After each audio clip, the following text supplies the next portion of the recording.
तो मेरे प्यारे मसीह भाई बहनों, आप सभी लोगों को जय मसीह की प्रेज़ द लॉर्ड। कैसे हो? मैं उम्मीद करता हूँ कि आप सब लोग अच्छे होंगे, परमेश्वर के आशीष और अनुग्रह में होंगे। तो प्यारे मसीह भाई बहनों, आज हम वचनों के द्वारा बात करने वाले हैं प्रकाशित की पुस्तक से। जब मैं इस वचन को पढ़ रहा तो परमेश्वर ने मुझसे बात की और मैं चाहता हूँ कि ये वचन मैं आप लोगों के साथ शेयर करूँ, आप लोगों को बताऊँ, है ना। तो आज के वचनों से हम बहुत अच्छी बात सीखने वाले हैं। तो मेरे साथ आप सभी निकाल सकते हैं प्रकाशित के 22 अध्याय उसका 12 पद से लेकर हम देखने वाले हैं कि क्या परमेश्वर का वचन आज आपको और मुझे सिखाना चाहता है। हालेलुया। अंतिम दिनों के लिए किस प्रकार तैयार होना है। हालेलुया। मतलब देखिए वचन हम यहाँ पे साफ साफ आप लोगों से कहता है, देख मैं शीघ्र आने वाला हूँ और हर एक के काम के अनुसार बदला देने के लिए मेरे पास प्रतिफल है। इसका मतलब ये है कि परमेश्वर का वचन आपसे कह रहा है, ये रेवलेशन की पुस्तक है।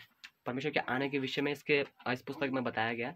तो इसमें परमेश्वर का वचन कहता है कि देख मैं शीघ्र आने वाला हूँ और हर एक के काम के अनुसार बदला देने के लिए उसका प्रतिफल क्या है प्रभु के पास पहले से प्रभु ने तैयार करके रखा हुआ है।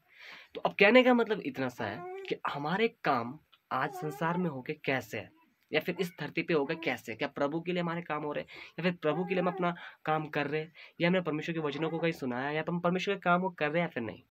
परमेश्वर का वचन साफ कहता है कि देख हर एक के काम के अनुसार। अगर आज आप परमेश्वर के वचनों को सुना रहे हैं, परमेश्वर की आज्ञाओं को मान रहे हैं, उसके वचनों पर चल रहे हैं, चर्च जा रहे हैं, परमेश्वर की संगति में बैठ रहे हैं, उसकी उपस्थिति में बैठ रहे हैं, संसार की चीज़ों से आप छूट रहे हो, संसार की चीज़ों को आप त्याग रहे हो, सिर्फ प्रभु की आज्ञा के अनुसार चल रहे हो, तो आपके पास आपको देने के लिए प्रभु के पास बहुत अच्छा प्रतिफल है। हालेलुया। बट अगर आज हम संसार में है, वही काम कर रहे हैं, वही पाप कर रहे हैं, वही गलती कर रहे हैं, वही विचार कर रहे हैं, तो वो भी प्रतिफल प्रभु के पास हमें देने के लिए है। प्रभु का वचन साफ कहता है, हर एक के काम के अनुसार प्रभु के पास प्रतिफल है हमें देने के लिए। प्यारे मसीह भाई बहनों, आज याद रखो, यत्न करो, समझो और फिर ध्यान लगाओ कि आपके काम कैसे है। ये बहुत डेंजर वचन है। जब प्रभु अपनी महिमा के साथ आएंगे, वो आपको क्या प्रतिफल देंगे? क्या वो प्रतिफल स्वर्ग का राज्य होगा या फिर नरक का आग?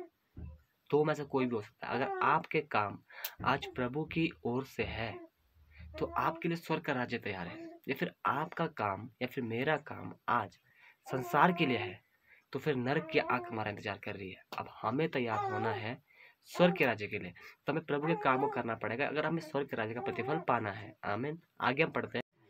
13 आयत में लिखा है, मैं अल्फा और ओमेगा, पहला और पिछला और आदि और अंत मैं हूँ। हालेलुया।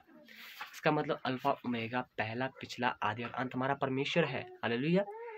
14 में लिखा है, धन्य वे है जो अपने वस्त्र को धो लेते हैं, क्योंकि उन्हें जीवन के पेड़ के पास आने का अधिकार मिलेगा और वे फाटकों से होकर नगर में प्रवेश करेंगे। आमीन। अब वचन के थ्रू परमेश्वर धन्य किसको कह रहा है? जो अपने वस्त्र को डेली धो लेते हैं। हालेलुया। वस्त्र को धोने का मतलब है अपने जीवन में हो रहे हर एक पाप को हमेशा साफ करना। हालेलुया। पश्चाताप करके, आज आपने गलती की, भूल की, तो आपने अपने जीवन से उस पाप को पश्चाताप करके धो लिया, फिर उस गलती को नहीं किया। वो इंसान जो अपने अंदर के पाप को, अपनी गलतियों को हर दिन पश्चाताप के द्वारा निकालता है, तो लिखा है वचन में कि वो जीवन के पेड़ के पास आने का अधिकार उसे मिला है और वो द्वार से होके नगर में प्रवेश करेगा। यानी कि आपको और मुझे, यानी कि जो अपने पाप को धोता है, अपने आप को शुद्ध रखता है, जैसा हमारा परमेश्वर पवित्र है वैसा पवित्र रखता है, तो उसे स्वर्ग के राज्य का जाने का अधिकार है, जीवन के पेड़ के पास जाने का अधिकार उसे मिला है। हालेलुया। तो आज आप लोग ध्यान रखें और इस बात पे गौर करें कि आपके काम कैसे हैं। हालेलुया। अगर आपके काम संसार में है, संसारिक है, तो शायद हम गलती कर रहे हैं और आने वाले समय हमारा डेंजर होने वाला है।